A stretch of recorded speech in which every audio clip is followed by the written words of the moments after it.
नमस्कार दोस्तों, मैं हूं संतोष पाठक और आप लोग देखना शुरू कर चुके हैं संतोष पाठक ऑफिशियल यूट्यूब प्लेटफॉर्म। संसद का मानसून सत्र लगभग समापन की तरफ है और इससे पहले शायद ही कभी हुआ होगा कि देश के प्रधानमंत्री नरेंद्र मोदी, जो कि लोकसभा के नेता हैं, और देश के गृह मंत्री, जो तकनीकी रूप से तीसरे नंबर पर आते हैं सरकार में, लेकिन व्यवहारिक रूप से वो संगठन और सरकार दोनों ही चलाते हैं, वो पूरे के पूरे सत्र के दौरान लोकसभा और राज्यसभा से गायब है। ऐसा नहीं है कि इस दौरान कोई प्रधानमंत्री विदेश की यात्रा पर रहे या गृह मंत्री दिल्ली से बाहर रहे, ये दोनों ही लगातार संसद भवन तो आते रहे, संसद भवन में इनका जो अपना कार्यालय है वहां तो जाते रहे, लेकिन सदन के अंदर नहीं गए, लोकसभा और राज्यसभा के अंदर नहीं गए, और जाते भी तो जवाब क्या?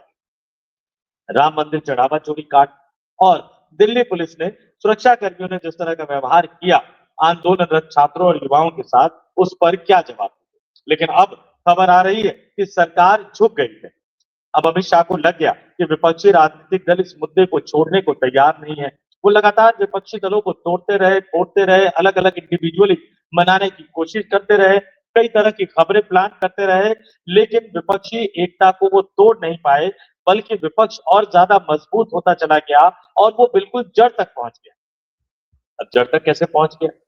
ये भी अपने आप में दिलचस्प बात है। लेकिन इस वक्त जो बड़ी खबर आ रही है या प्लान करवाई जा रही है, वो ये है कि गृह मंत्री अमित शाह दिल्ली में जो छात्रों का आंदोलन हुआ और जो पुलिस वालों की जो आरएएफ की जो कार्रवाई हुई, उस पर जवाब देने को तैयार है। सरकार इस पर चर्चा को तैयार है।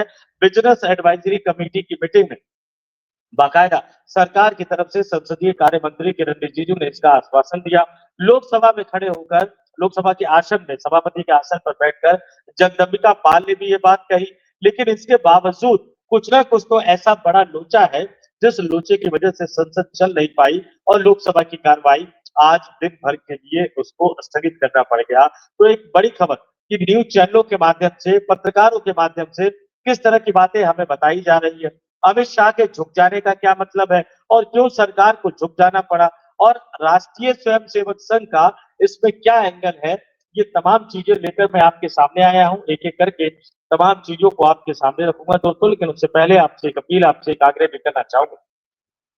अगर आपने अभी तक संतोष पाठक ऑफिशियल यूट्यूब प्लेटफॉर्म को सब्सक्राइब नहीं किया है तो आगे बढ़िए, संतोष पाठक ऑफिशियल यूट्यूब प्लेटफॉर्म को सब्सक्राइब कीजिए, हमारे वीडियो देखिए।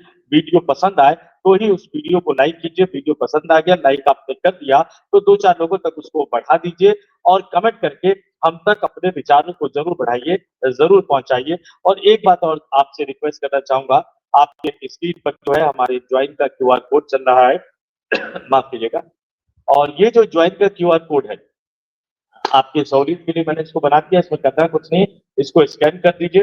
आप हमारे ज्वाइनिंग वाले पेज पर चले जाएंगे, स्टेशन मेंबर, स्टेशन व्यूवर के तौर पर, और जो भी आपको प्लान लगे, कोई बहुत ज्यादा राशि मत खर्च कीजिएगा, जो सबसे कम राशि वाला जो हो उसको सिलेक्ट करके आप हमारे यूट्यूब प्लेटफॉर्म के स्पेशल मेंबर, स्पेशल व्यूवर बन सकते हैं। तो ये एक बड़ी जो राहत होगी हम लोगों के लिए। तो आगे बढ़िए, अगर आप कर सकते हैं तो इसको स्कैन करके हम तक, हमसे जुड़ने की, स्पेशल व्यूवर के तौर पर हमारे तक पहुंचने की आप कोशिश कर सकते हैं, उम्मीद कर सकते हैं। और निश्चित तौर पर ये इसलिए है क्योंकि हमें आपके हर तरह के साथ, सहयोग, समर्थन और समर्पण की जरूरत है। अब ये खबरें किस तरह से आ रही है, कैसे ये खबरें निकल कर आ रही है कि अमित शाह एक तरह से झुक गए हैं। अमित शाह सरकार की, अमित शाह विपक्षी राजनीतिक दलों की बात मानने को तैयार है। अमित शाह सदन में आने को तैयार हो गए हैं। अमित शाह चर्चा कराने को तैयार हो गए हैं। अमित शाह कह रहे हैं कि भैया जो भी दिल्ली की सड़कों पर हुआ उन आंदोलनरत छात्रों के साथ, उस पर वो जवाब तक देने को तैयार है। पूरा का पूरा सत्र धुल गया और अब जाकर अमित शाह को इसकी याद आ रही है। अब जाकर अमित शाह को लग रहा है कि हमें जवाब देना पड़ सकता है। इतने दिनों तक बाहर रहने के बाद, सदन में ना जाने के बाद, वो फाइनली ये मान रहे हैं कि अब वो जवाब देने को तैयार है। लेकिन इसमें भी क्या कुछ किंतु परंतु है, क्या उनकी नीयत में कहीं खोट है? बिल्कुल आखिरी समय पर क्यों सरकार इसके लिए तैयार हुई है, और बिल्कुल आखिरी समय पर क्यों सरकार ये वादा करती हुई नजर आ रही है? बाकायदा बीएससी की मीटिंग में, बाकायदा लोकसभा के फ्लोर पर ये क्यों इस तरह की बातें कही जा रही है? और आज तक चैनल है, केंद्रीय संसदीय कार्य मंत्री किरण रिजिजू के बयान को इन्होंने बाकायदा विस्तार से, प्रमुखता से सामने रखा है। तो मुझे लगता है कि उस बयान को भी मुझे आपको दिखा देना चाहिए। आपके लिए जानना, समझना बहुत जरूरी है कि किस तरह से सरकार अब बिल्कुल पूरा का पूरा सत्र जो है वो हंगामे में खत्म हो गया। क्या मांग कर रहे थे विपक्षी दल? इतना ही तो मांग कर रहे थे कि आप सदन में आइए और सदन में आके बताइए कि जो लाठीचार्ज किया गया, जो आंसू गैस के गोले छोड़े गए, जो पैलेट गन का इस्तेमाल किया गया, वो किस लिए किया गया?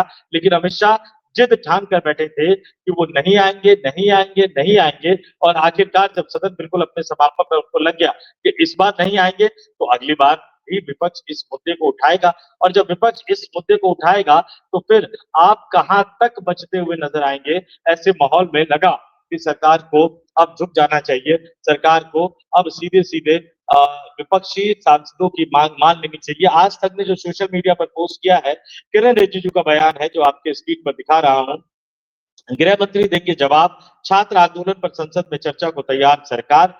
किरण रिजिजू, संसद के मानसून सत्र के बीच छात्र आंदोलन को लेकर सरकार ने बड़ा रुख साफ किया है। संसदीय कार्य मंत्री किरण रिजिजू ने कहा कि सरकार छात्रों से जुड़े मुद्दों पर सदन में पूरी और विस्तार से चर्चा के लिए तैयार है। उन्होंने कहा कि विपक्ष जिन बिंदुओं को उठाना चाहता है, सरकार उन सभी का जवाब देगी और गृह मंत्री इस मुद्दे पर सरकार की तरफ से जवाब देंगे। हालिया नीट पेपर लीक और छात्र प्रदर्शन को लेकर संसद में विपक्ष लगातार चर्चा की मांग करता रहा है। किरण रिजिजू ने विपक्ष से अपील की कि जब छात्र आंदोलन पर चर्चा हो तो सदन में हंगामा न किया जाए। उन्होंने कहा कि सरकार चर्चा के लिए तैयार है और सभी पक्षों को अपनी बात रखने का मौका मिलना चाहिए। सरकार का कहना है कि छात्रों से जुड़े मुद्दे बेहद अहम है और संसद में इन पर गंभीरता से चर्चा करनी चाहिए। इतनी जल्दी सरकार को याद आ गई, बहुत बहुत धन्यवाद, आभार। लेकिन इसमें भी कई किंतु परंतु है। अगर आप चर्चा को तैयार थे तो सदन में आते और सीधे कहते कि हम अमित शाह खड़े होकर कहते हैं कि हम इस पर चर्चा शुरू करते हैं, तमाम कामकाज रोककर आप अपनी अपनी बात विस्तार से कहिए और मैं इन बातों का जवाब दूंगा। इसके बजाय लफाजी करते हुए नजर आ रहे हैं सदन के अंदर खड़े होकर मंत्री और सभापति के आसन पर बैठे हुए जगदम्बिका पाल। किसने रोका है? इससे महत्वपूर्ण मुद्दा और क्या है जिस पर पूरी तरह से गतिरोध बना हुआ है? आप खड़े होइए और तुरंत इस पर चर्चा कराइए। आप तुरंत जब इस पर चर्चा नहीं कराते हैं तो आपकी नीयत पर कई तरह के सवाल खड़े होते हैं। आप सरकार की विश्वसनीयता कैसी है ये तमाम लोग जानते हैं। ओम बिरला कहते रहते हैं कि विपक्ष को सब पे बोलने का मौका दूंगा, मौका दूंगा, मौका दूंगा। सदन की कार्रवाई एक के बाद एक स्थगित होती रहती, कोई मौका नहीं। पिछले 2 साल का कार्यकाल उठाकर देख लीजिए, 2024 के लोकसभा चुनाव के बाद जगदम्बिका पाल ने तो दिन गजब कर दिया था राहुल गांधी से। मंत्री ने राहुल गांधी का नाम लिया, नियमों के मुताबिक राहुल गांधी को बोलने का मौका मिलना चाहिए। पाल साहब कहते रहे ये करवा लेता हूँ फिर दूंगा, ये करवा लेता हूँ फिर दूंगा, और बाद में सारा काम निपटाने के बाद जो सरकारी कामकाज है वो सदन की कार्रवाई को स्थगित करके निकल ली। तो सरकार की विश्वसनीयता संदेह के घेरे में है। सरकार झुक गई है, उनको समझ में आ गया है कि परसेप्शन खराब होता जा रहा है। 56 इंच के प्रधानमंत्री की छवि तो वैसे ही खराब हो गई है। अब बिल्कुल सख्त छवि वाले देश के गृह मंत्री अमित शाह की भी छवि जो है वो एक तरह से खराब होती हुई नजर आ रही है। तो सरकार झुकती हुई नजर आई, लेकिन नीयत का क्या करे? नीयत तो कभी ठीक नहीं हो सकती, नीयत ये कभी ठीक करना ही नहीं चाहते। और यही माहौल है कि आप बिल्कुल सदन में खड़े होकर आश्वासन दे रहे हैं, आप सीधे सीधे चर्चा की शुरुआत नहीं कर रहे। और 11 बजे सदन की कार्रवाई शुरू हुई, 30 सेकंड में भी नहीं चल पाई, 12 बजे तक के लिए स्थगित कर दिया। 12 बजे सदन की कार्रवाई शुरू हुई, 4 बिल पेश कर दिए गए। उसमें से 2 बिल थे, एक तो सहकारिता मंत्रालय का बिल था जो अमित शाह को पेश करना था, बाकायदा उनका नाम लिखा हुआ था। एक केरल का नाम बदलने वाला बिल था, वो गृह मंत्री अमित शाह को पेश करना था।